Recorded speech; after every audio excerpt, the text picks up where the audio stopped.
கேட்டவர் சஃப்ல நிப்பாரு, பேசினவரை பார்த்தா தன்னுடைய தூக்கத்தில் மிதந்து கொண்டிருக்கக்கூடிய ஒரு நிலைமையில் நாம் இருந்து கொண்டிருக்கிறோம். இஸ்லாமிய மார்க்கம் என்பது வெறுமனே ஒரு மனிதனுடைய வார்த்தைகளில் மட்டும் இருந்து விடக்கூடாது.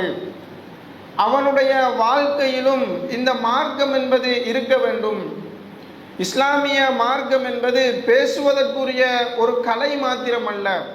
அல்லாஹு தஆலா திருக்குர்ஆனில் சொல்லக்கூடிய நேரத்தில் லகது கான லக்கும் ஃபீ ரசூலில்லாஹி உஸ்வத்துன் ஹஸனா, அல்லாஹ்வினுடைய தூதர் முஹம்மது நபி ஸல்லல்லாஹு அலைஹி வஸல்லம் அவர்களிடத்தில் இந்த சமுதாயத்திற்கு எங்களுக்கு அழகான முன்மாதிரிகள் இருப்பதாக வல்ல ரஹ்மான் அல்லாஹு தஆலா திருக்குர்ஆனில் பேசுகிறார்.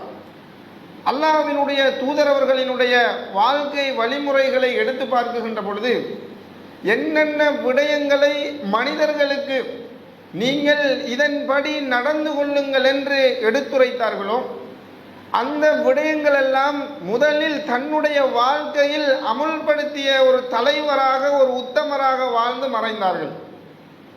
இன்றைய சமுதாயத்தை பொறுத்த வரைக்கும் மார்க்கத்தை பற்றி பேசுவதற்கும் மற்றவர்களுக்கு உபதேசம் செய்வதற்கும் இருக்கக்கூடிய அந்த ஆற்றல், அந்த கம்பீரம் என்பது அந்த விடயத்தை உயிர்ப்பிப்பதற்கு இல்லாமல் போயிருப்பது ஒரு கவலைக்குரிய அம்சமாக இருக்கிறது. அல்லாஹு தஆலா திருக்குர்ஆனில் ஒரு விடயத்தை சொல்லுகிறான். நாமெல்லாம் இந்த இஸ்லாமிய மார்க்கத்தை ஏற்றுக்கொண்டு இந்த உலகத்தில் நன்மைகளை அதிகம் அதிகம் செய்து பிறருடைய சொத்து செல்வங்களுக்கு ஆசைப்படாமல் ஹராமான முறையில் வரக்கூடிய எவ்வளவோ சம்பாத்தியங்களை விட்டு ஹலாலான முறையில் நான் இந்த உலகத்தில் உழைத்து வாழ வேண்டும் என்று பாடுபடுவதற்கெல்லாம் ஒரு உன்னத நோக்கம் இருக்குகிறது. அல்லாஹ்வினுடைய அன்பு எனக்கு கிடைச்சிடணும், அல்லாஹ் தஆலா நாளை எனக்கு சுவர்க்கத்தை தந்துவிட வேண்டும், அவனுடைய பாசத்துக்குரியவர்களாக நாம் மாறிவிட வேண்டும் என்பதற்காகத்தான் இந்த உலகத்தில் நல்லவர்களாக, மனசாட்சி உடையவர்களாக நாம் வாழ்ந்து கொண்டிருக்கிறோம். ஆனால் அல்லாஹ் தஆலா 61வது அத்தியாயத்தில் 3வது வசனத்தில் சொல்லக்கூடிய நேரத்தில் கபுர மக்தன் இந்தல்லாஹ், அல்லாஹ்வினிடத்தில் வெறுப்புக்குரிய ஒரு செயலை பற்றி அல்லாஹ் தஆலா சொல்லுகிறான்.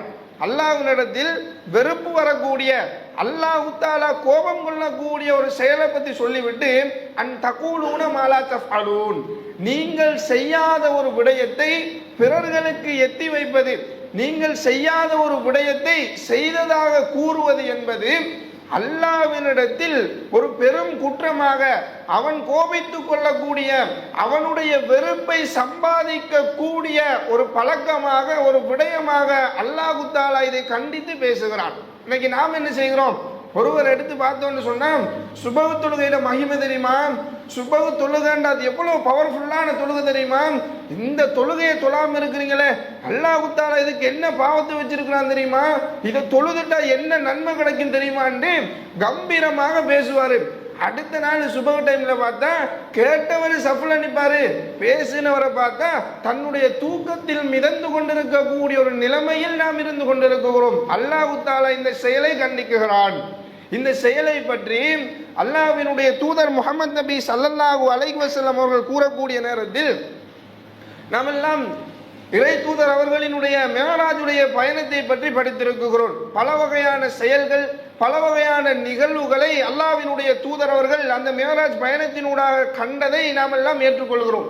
அந்த சந்தர்ப்பத்தில் அல்லாஹ்வினுடைய தூதர் அவர்கள் சொல்லுகிறார்கள், அதைத்து லைலத உஸ்ரி பி, நான் அந்த பயணத்தில் போகின்ற பொழுது ஒரு மனித கூட்டத்தை கண்டேன், ஒரு மனிதனை கண்ட, அவர்களுக்கு ஒரு தண்டனை கொடுக்கப்படுகிறது. எப்படியான தண்டனை தெரியுமா? துக்குரபு சிஃபாஹும் பிமுகுராதீல, அவர்களுடைய உதடுகள் நெருப்பிலான கத்தரிக்கோலினால் வெட்டப்பட்டு கொண்டிருக்கிறது. அவர்களுக்கு தண்டனை கொடுக்கப்படுகிறது. அல்லாஹ்வினுடைய தூதர் அவர்கள் மிஅராஜுடைய பயணம் போறார்கள், நரகம் எடுத்து காட்டப்படுகிறது, அதில் பல்வேறு வகைப்பட்ட தண்டனைகள் செய்வதை அல்லாஹ்வினுடைய தூதரவர்கள் பார்க்கிறார்கள். அப்படி செய்யப்பட்ட ஒரு தண்டனை தான் நெருப்பிலான கத்தரிக்கோலினால் அந்த மனிதர்களினுடைய உதடுகள் வெட்டப்பட்டு கொண்டிருக்கிறது.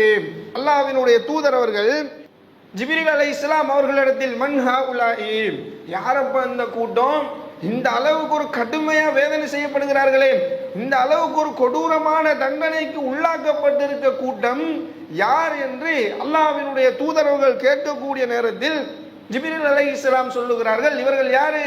இந்த உம்மத்தில் உபதேசிக்க கூடியவர்கள் முதன்மையானவர்களாக இருந்தார்கள், நாவாண்மை மிக்கவர்களாக, பேச்சாற்றல் உடையவர்களாக, அல்லாஹ்வினுடைய மார்க்கத்தை பற்றி எடுத்துரைக்க கூடியவர்களாகவும், யக்முரூனன் நாஸ் மனிதர்களிடத்தில் நல்ல விடயங்களை ஏவக்கூடியவர்களாகவும், மனிதர்களுக்கு நல்ல விடயங்களை சொல்லிக் கொடுக்கக்கூடியவர்களாகவும், அவர்கள் செய்யக்கூடிய தவறுகளை விட்டும் தடுக்கக்கூடியவர்களாகவும் இருந்தார்கள். ஆனால் தன்னுடைய வாழ்க்கையில் அதை பத்தி ஒரு கணக்கு கிடையாது.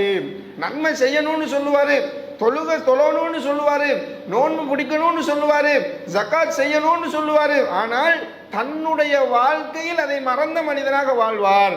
தான் மார்க்கத்தை எத்தி வைப்பதில் மாத்திரம் முதன்மை மிக்கவராக, கம்பீரமான பேச்சுடையவராக இருப்பாரே தவிர செயல்களில் எடுத்து பார்க்கின்ற பொழுது மார்க்கம் சம்பந்தப்பட்ட அனைத்து விடயங்களிலும் ஜீரோவாக இருக்கக்கூடிய நிலைமையில் இருப்பார் என்ற ஒரு விளக்கத்தை என்ன செய்யறாங்கன்னு கேட்டா இந்த ஹதீஸின் மூலமாக மக்களுக்கு தெளிவுபடுத்துகிறார்கள். அன்புக்குரிய அல்லாஹ்வினுடைய நல்லடியார்களே, சாதாரணமான ஒரு விடயம் கிடையாது.